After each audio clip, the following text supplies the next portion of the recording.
If you know the story from the Gospel of John, you know that we edited the reading a bit. The reading actually says, the doors were locked for fear of the Jews.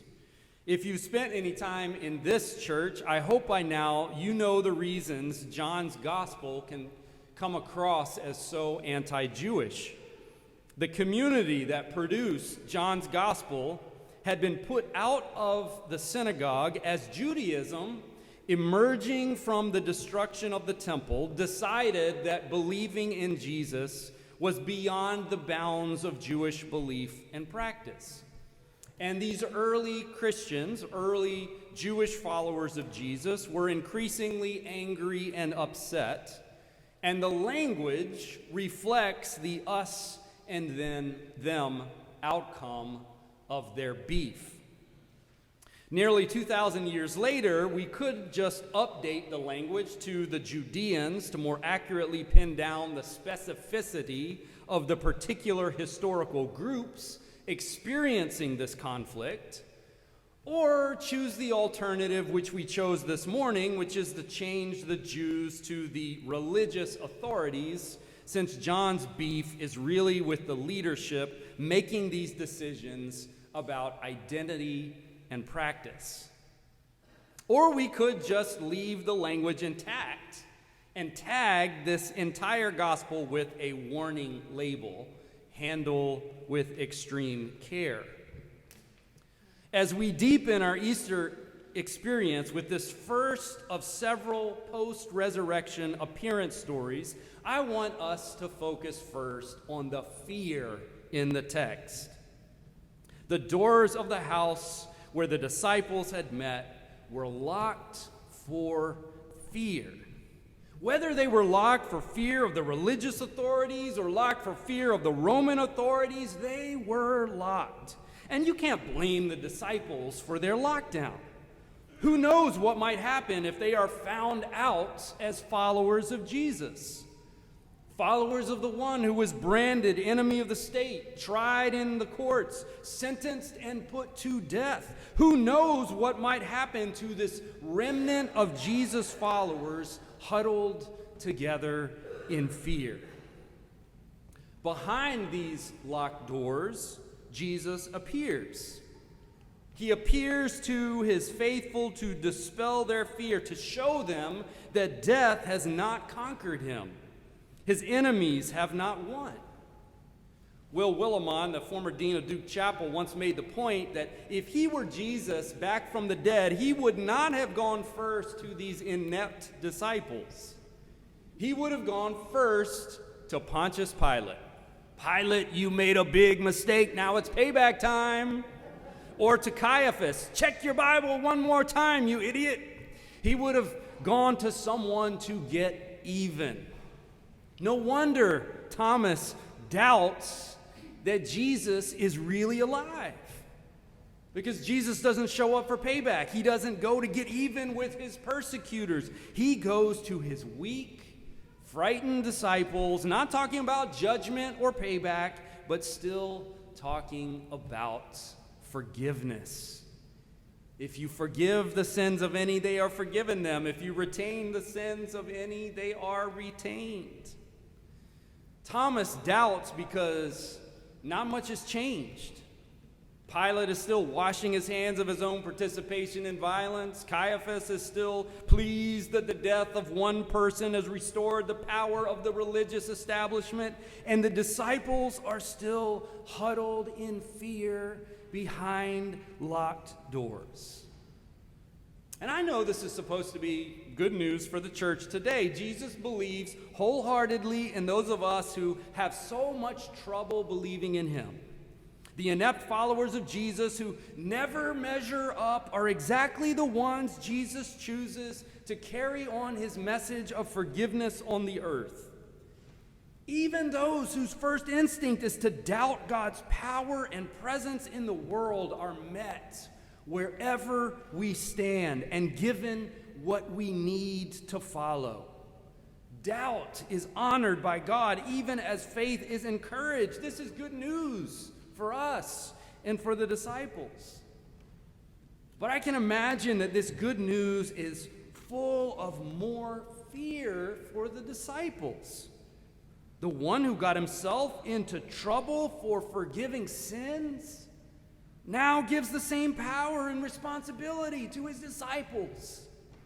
They are sent out from behind locked doors to do the work of Jesus in the world. They are sent out into a world that is hostile toward the message of forgiveness and reconciliation. Maybe it's just me, but that hostility seems to be on the rise, whether it is the growing partisan hostility measured by the Pew Research Center, or the violent aversion that is playing out on our streets, where 1 in 3 people shot this year are 18 years of age or younger. Or whether it's the road rage that I've heard and a number of people talk about, not just angry honks, but vile-filled, threatening tirades, sometimes with misogynist or racist language. That fight or flight wiring inside of all of us seems to be more in the fight mode these days, as more and more of us feel the world is stacked against us. The choice seems to be hurt or be hurt, even kill or be killed. And Jesus expects us to enter that world with forgiveness and reconciliation. It's no wonder that Thomas doubted. He's not in a nation that even gives lip service to free expression. He is in Roman territory. The disciples want him to go out with them from behind locked doors and share Christ's message of forgiveness, to do the hard work of forgiving sins. But Thomas is not about to go out from behind locked doors without some kind of guarantee. He knows that the business of forgiveness got Jesus into trouble with the religious hierarchy and with the Roman Empire. He knows that the life of forgiveness is the work that got him killed. He's not about to go out from behind locked doors, back to share a naive message of forgiveness that died on a cross at Calvary. He's not about to leave the security of that house without seeing for himself some proof that the message of forgiveness is not as naive as the world wants him to believe.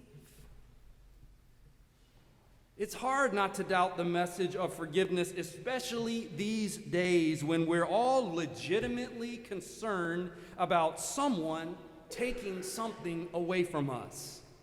A woman's right to make decisions about their own bodies. A kid's need to be safe to, from, and during school. Black voters worried about the same old Reconstructionist dreams, robbing them of the right to self-govern.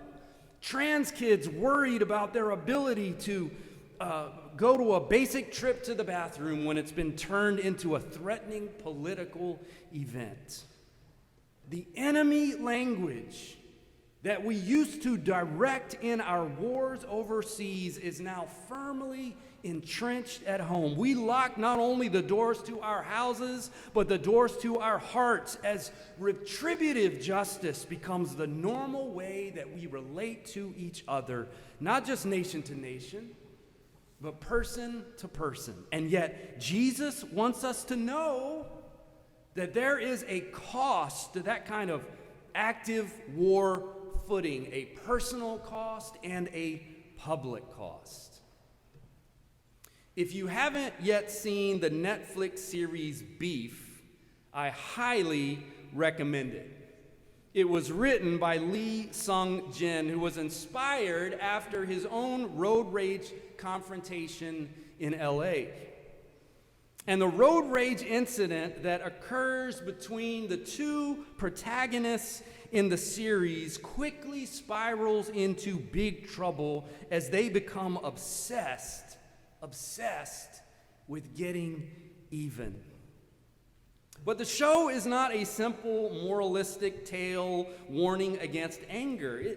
It actually shows how satisfying this kind of anger can be, bringing relief even pleasure to people who seem to be working hard all the time to contain lives of discontent. The nearly all Asian cast is both a casual fact of the setting, one critic noted, and integral to its themes, since in America, Asian Americans are given less social permission for anger because of the model minority stereotypes that they have to contend with. Our lives are messy, and anger serves as a relief valve for all of the pressure. The word beef, of course, equates to feud, but as the critic notes, this series shows you how anger can also, for some people, be meat. It fills an emptiness. It sustains. It momentarily satisfies, even if in excess, it is terrible for your heart.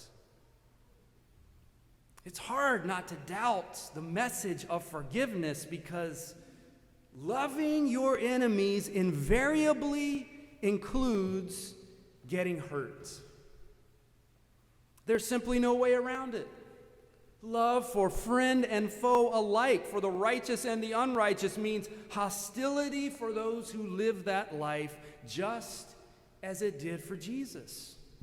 And the wounds are still fresh in Jesus' hands and feet.